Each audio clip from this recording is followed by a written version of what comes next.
तो सबसे पहले आपका रिएक्शन एग्जिट पोल्स को लेकर। फेक है सब। मनीष के आने से कोई फायदा नहीं हुआ, आप ये नहीं, कह रहे किस बात का फायदा? हैं? आपको क्या लगता है किसकी सरकार आएगी? जी बीजेपी। बट मैं उनका जरूर जवाब देना चाहूंगा जो कि कह रहे हैं कि बीजेपी की लहर है। सबसे ज्यादा उन्हीं का है, झाड़ू का। टक्कर हो सकती है।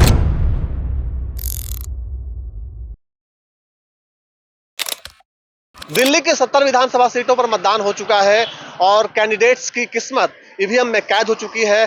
जनता ने भी अपना फैसला सुना दिया है, लेकिन ऐलान होना बाकी है, वो होगा 8 फरवरी को।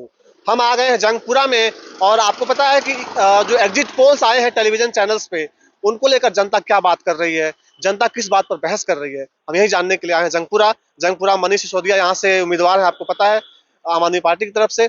और कांग्रेस ने यहाँ पर फरहाद सूरी को उतारा है। तो चलिए लोगों से बात करते हैं, उनसे पूछते हैं। आपने एग्जिट पोल देखा टेलीविजन पे? तो आप एग्जिट पोल देख के आप हैरान हुए या आपको नॉर्मल लगा सब? नहीं, सब नॉर्मल ही लगा मुझे। हैरान तो कुछ नहीं हुई। हैरानी नहीं हुई कुछ? नहीं, वैसे मुझे मनीष सिसोदिया जो है वही यहाँ से आ रहे हैं, जमपुरा से।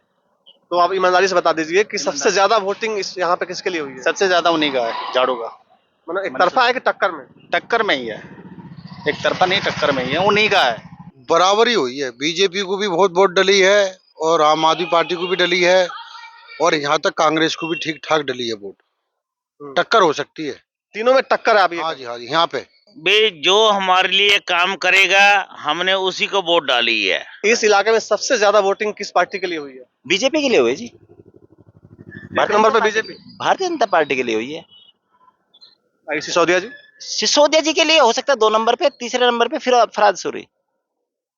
उसका कारण है ना, उसका कारण यह है कि जो यहाँ पे विधायक था प्रवीण कुमार, उसने पूरे 10 साल तक कोई काम नहीं किया। उसका टिकट कट गया था? टिकट भी कट गया था, वो तो चुनाव में दिखाई भी नहीं दिया। तो टिकट तो उसका उनका टिकट तो काट दिया गया ना। तो पार्टी अगर मैं किसी को वोट दूंगा तो मैं किस भी आप पे दूंगा कि भाई मैं नए चेहरों को देख करके वोट मनीष के आने से कोई फायदा नहीं हुआ, आप ये नहीं, कह रहे हैं? किस बात का फायदा? अगर फायदा होता तो उसको पड़पड़गंज में फायदा होता, यहाँ क्या फायदा होगा? आजकल टेलीविजन चैनल्स पे, सोशल मीडिया पर बातें होती हैं कि चुनाव आयोग को लेकर सवाल उठा जाते हैं, ईवीएम पे बात होती है कि ईवीएम पे गड़बड़ी हो जाती है। तो आप इन सब को लेकर कोई विचार रखते हैं? देखिए, जहाँ तक चुनाव आयोग की बात है कि वो इंडिपेंडेंट है या नहीं है, तो अभी तक कोई ठोस सबूत तो नहीं आए। लेकिन महाराष्ट्र में जैसे आप देखेंगे कि आ रहे हैं कि एक बिल्डिंग से 7,000 लोग ऐड हो गए हैं इलेक्टोरल रोल में। पिछले 5-6 महीने में 60 लाख लोग ऐड हो गए हैं। तो इस तरीके के मुद्दे हैं जो कि सवाल उठाते हैं इन सब चीज़ों पे। तो इस चुनाव में भी देखना ज़रूरी रहेगा कि इस टाइप के मुद्दे आते हैं नहीं। ऑल दिल्ली में बीजेपी सरकार बनेगी क्योंकि उसकी एक लहर है। लहर का मतलब ये नहीं है कि भाई मोदी की तरह लहर है, वो वाली लहर नहीं, लेकिन कम से कम 45 सीट जरूर आएंगी। बट मैं उनका जरूर जवाब देना चाहूंगा जो कि कह रहे हैं कि बीजेपी की लहर है। कि दिल्ली में असली जो मुद्दे हैं वो हैं बेरोजगारी के मुद्दे। आज आप देखेंगे कि जोमेटो स्विगी चल रहा है, तो ये बेरोजगारी की तरफ है। दिल्ली में एक और जो मुद्दा है एयर पोल्यूशन, किसी भी पॉलिटिकल पार्टी ने इसको मुद्दा नहीं उठाया है। तो ये जैसे बोल रहे हैं कि बीजेपी की लहर है, मुझे तो नहीं लगता है कि कोई लहर है। आपको क्या लगता है?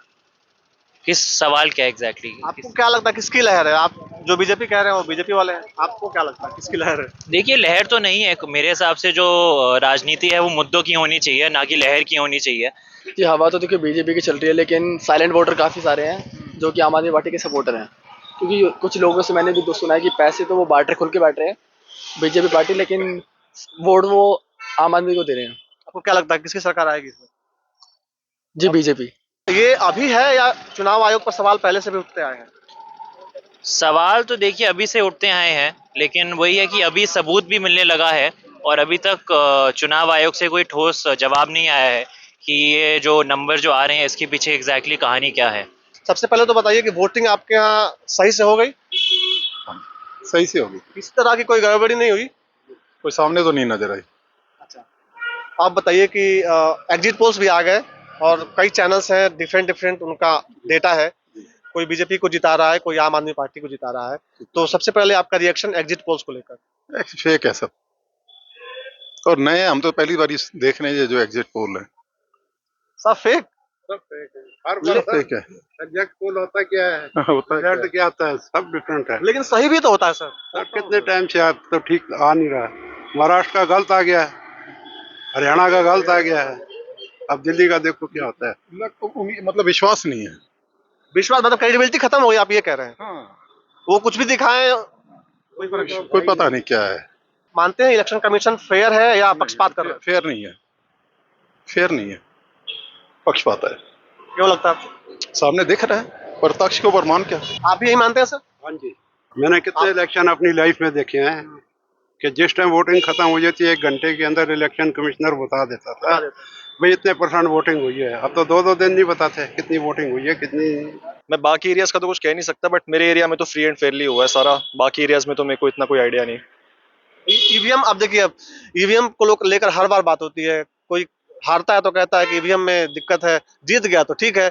तो आप ईवीएम को लेकर जो ये बातें होती हैं, आप इसको अफवाह मानते हो या आपको लगता है इसमें कुछ सच्चाई है? सर जो चीज हमारे सामने है नहीं उसके बारे में क्या बोले हैं, क्या कह दें। तो आप मानते हो अफवाह है?